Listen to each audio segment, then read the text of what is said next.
Dans cette vidéo, on va découvrir 4 concepts de sagesse japonaise pour une vie plus sereine, pour une vie meilleure. Alors, ce sont des concepts qui sont assez chers à mes yeux puisque j'essaie de les intégrer dans mon quotidien. J'espère que vous aurez d'ici la fin de cette vidéo une meilleure compréhension de ces concepts et surtout que vous pourrez les appliquer dans mon quotidien pour plus de sérénité. Ça fait plus de 15 ans que je pratique les arts martiaux et notamment le karaté d'Okinawa. Aujourd'hui, on va illustrer ces différents concepts par le prisme de ma pratique des arts martiaux justement. L'idée étant que vous puissiez vous aussi les appliquer dans vos quotidiens. Le premier concept s'appelle Shoshin. Pendant mes études, j'ai eu l'opportunité de pouvoir étudier à Copenhague. La première chose que j'ai fait, c'est j'ai regardé est-ce qu'il y avait un dojo dans lequel j'allais pouvoir m'entraîner. Alors j'en ai trouvé quelques-uns, etc. J'ai échangé par message en expliquant que je m'entraînais depuis longtemps, à peu près une dizaine d'années à ce moment-là. Ils ont accepté et j'ai été donc acheter un kimono et une ceinture blanche. Et donc finalement, pendant 6 mois, je me suis entraîné avec les débutants. Avec à côté les ceintures noires qui faisaient les techniques beaucoup plus cool que les techniques de base qu'on faisait nous côté débutants. Et ça a été clairement un des meilleurs exercices d'humilité de ma vie, où finalement je me retrouvais à faire des choses beaucoup plus simples que ce dont j'étais capable. Et en fait, je me suis rendu compte que de laisser mon ego de côté et de me concentrer sur l'instant présent et sur ce que je pouvais apprendre de la situation dans laquelle j'étais, ça a été un des plus beaux trésors en fait de cette expérience.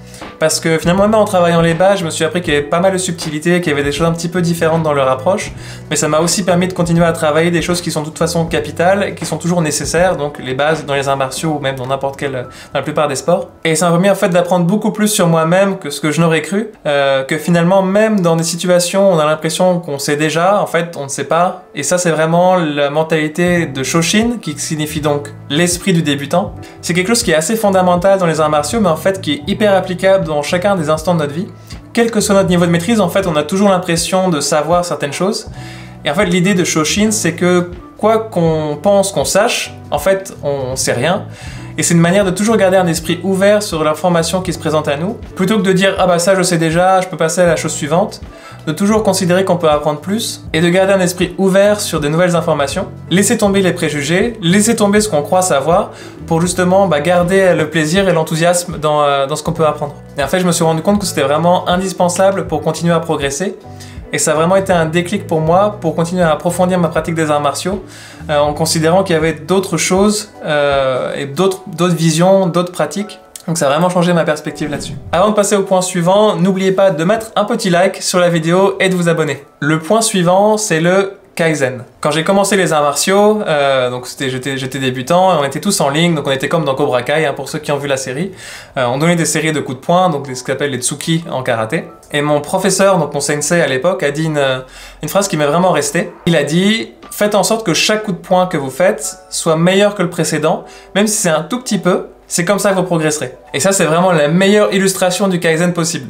Parce qu'en fait, le Kaizen, c'est la doctrine de l'amélioration continue qui fait que chaque chose que vous faites, de toujours la faire de mieux en mieux, même si l'amélioration, elle est toute petite, de toujours aller de l'avant. Ça a été rendu populaire dans le monde du business avec Toyota, mais en fait, c'est applicable dans tous les domaines de la vie. Un des exemples qui nous vient de James Clear dans Atomic Habits, c'est que si on est capable de s'améliorer de 1% chaque jour, à la fin de l'année, on sera 37 fois meilleur qu'au début de l'année. Et en fait, pour l'appliquer, ce que vous pouvez faire il y a 2 temps, c'est de faire une pause et de faire un point. De dire où est-ce que j'en suis par rapport à telle compétence, par exemple. Donc si je prends les arts martiaux, je peux dire ok, aujourd'hui, où est-ce que j'en suis dans ma pratique martiale? Et de me dire ok, où est-ce que je peux m'améliorer? Quel axe je pourrais prendre? Quel chemin je pourrais prendre pour pouvoir continuer à progresser? Et ainsi de continuer petit à petit à faire des petites améliorations et à faire ces points réguliers pour finalement voir quelle direction on veut prendre pour pouvoir grandir et pour pouvoir s'améliorer. Pour pouvoir appliquer le Kaizen, ça implique un certain recul et en fait de pouvoir faire une pause et de se dire ok, sur telle compétence, où est-ce que je dois progresser? Qu'est-ce qui me manque aujourd'hui? Donc on a vu Shoshin, l'esprit du débutant, on a vu Kaizen, l'amélioration continue. Et le troisième point, c'est Wabi-Sabi. Wabi-Sabi, c'est l'art de trouver de la beauté dans l'imperfection. Quand on commence le karaté, on commence avec une ceinture blanche. Au fur et à mesure, on passe par différentes couleurs pour arriver à la fameuse ceinture noire. La ceinture noire, c'est souvent un peu considéré comme une forme de Graal, alors qu'en fait, c'est vraiment juste le début de la vraie pratique, celle où on peut commencer à approfondir. Et en fait, pour illustrer Wabi-Sabi, ce qui est intéressant, c'est que la ceinture noire, on la porte, et au fur et à mesure qu'on la porte, elle va s'user. Et en fait, en s'usant, le noir du tissu qui recouvre la ceinture noire, finalement, se délite petit à petit pour laisser apparaître la matière en dessous qui est blanche. Et ça effectivement c'est une porte d'entrée vers Wabi Sabi. Wabi Sabi c'est un concept qui est assez complexe et dont la définition a l'air quand même de pas mal dépendre en fonction de la personne à qui on demande. Et c'est assez capital dans la culture japonaise, finalement c'est quelque chose qu'on retrouve dans les jardins, qu'on retrouve dans la vaisselle, qu'on retrouve dans l'architecture, la poésie. Et j'ai l'impression d'avoir compris deux niveaux à Wabi Sabi. Le premier qui finalement effectivement est assez simple, c'est de considérer la beauté dans l'imperfection. L'imperfection qui peut se représenter par l'austérité par exemple, ou l'imperfection, une tasse très simple dans la vaisselle par exemple, mais aussi l'exemple du kintsugi. Le second niveau, c'est vraiment de considérer la beauté dans l'ensemble de ce qui nous entoure et d'expérimenter les choses finalement sans les juger. Que finalement ce qui nous arrive c'est ni bien ni mal, il y a simplement le jugement qu'on va porter sur ce qui nous arrive qui va créer de la beauté ou du malheur. Donc finalement, Wabi Sabi, ça nous encourage à accepter l'imperfection qui est autour de nous. De toute façon, tout ce qui nous arrive, c'est des choses sur lesquelles on n'a pas forcément de contrôle, mais ce sur quoi on a du contrôle, c'est finalement nos pensées par rapport à ces choses-là. Comme l'a dit Shakespeare, il n'y a rien de bon ou de mauvais, sinon que la pensée rend telle. Ce que ça veut dire, c'est qu'en fait, il n'y a pas vraiment de bonnes ou de mauvaises choses, il y a simplement les pensées qu'on va porter sur ce qui nous arrive. Donc finalement, en trouvant de la beauté dans l'imperfection ou dans l'acceptation de ce qui nous entoure, on trouve une forme de paix avec Wabi Sabi. Le dernier point, c'est Hara Hachi Bunme.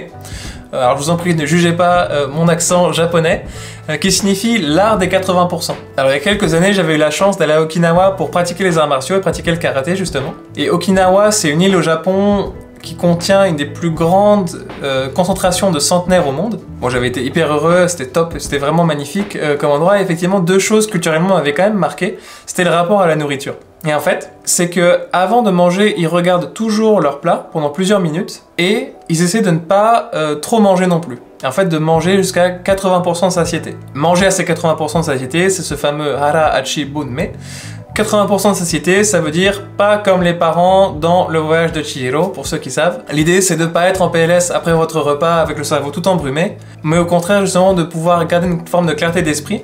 Et en fait, une des idées à ça, c'est que pendant la digestion, il y a énormément d'énergie qui est consommée par votre corps, puisque la plupart du sang va justement dans vos organes digestifs pour digérer. Si vous mangez trop, effectivement, ça va demander beaucoup plus d'efforts à votre corps pour pouvoir digérer et pouvoir gérer les différents aliments. Le but, c'est donc de ne pas surcharger votre corps pour une meilleure santé, et c'est aussi quelque chose qui, j'ai vu, peut aider à perdre du poids. Aujourd'hui, on a vu ces 4 concepts du Japon, qui sont pas forcément si faciles à mettre en place que ça, mais qui peuvent vraiment nous apporter quand même beaucoup dans nos quotidiens.